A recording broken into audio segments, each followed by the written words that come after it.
ẹ jọ̀ọ́ kí ló ń ṣẹlẹ̀ ní Nàìjíríà náà lẹ́yìn ìgbà tí wọ́n gba àwọn ọmọ eruku sílẹ̀ àtàwọn ọmọ sí Nasarawa ní àti Niger State wọ́n ní wọ́n tún ti já àwọn ọmọ mìíràn kó nílùú mi ní Kwara State kí ló ń ṣẹlẹ̀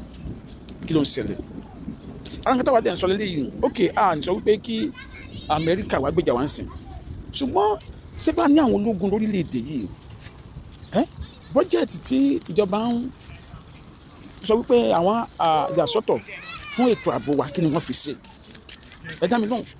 kí ni wọ́n fi ṣe ó dàbí ẹni pé àwọn kan ló ń sátìdì ọ̀rọ̀ yìí tí wọ́n ń fowó ìṣe àpapọ̀ because mo wo Bẹ̀rẹ̀kẹ̀tẹ̀ mo wo program Bẹ̀rẹ̀kẹ̀tẹ̀ tí wọ́n ní lára àwọn agbésùnmọ̀mí yẹn tí ó padà jẹ́wọ́ sọ wípé nínú àwọn owó tí àwọn gbà yẹn pé àwọn kọ́ làwọn ń ná pé bàmí wọn kì í fún àwọn ju 30,000 lọ wọn kì í fún àwọn ju 20,000 lọ àwọn bàbá àṣàlẹ̀ wọn kan làwọn yẹn ń gbowó yẹn àwọn olóṣèlú dẹ́ni wọn o àwọn yẹn ń fowó yẹn wọ́n fi kíní yẹn kó ọrọ̀ jọ fún ara wọn wọ́n fi ń wo owó tẹ̀lé lápò federal government àwọn fẹ̀mí àwọn kan ta tẹ́tẹ́ àwọn ọmọ ológun wa ló tẹ̀ wá dùn mí jù fún tó jẹ́ pé ẹ mọ̀ wípé ibi tí wọ́n ń lọ o ẹ fẹ́ lọ fẹ̀mí wọn ṣòfò ni ẹ dẹ̀ tí wọ́n síbẹ̀ ẹ ní wá kó nǹkan ọjà fún wọn in fact Ọlọ́run nìkan ló lè sọ wa lórílẹ̀‐èdè yìí o Ọlọ́run nìkan ẹ jọ̀ọ́ ẹ bá mi kẹ́ ṣàdúrà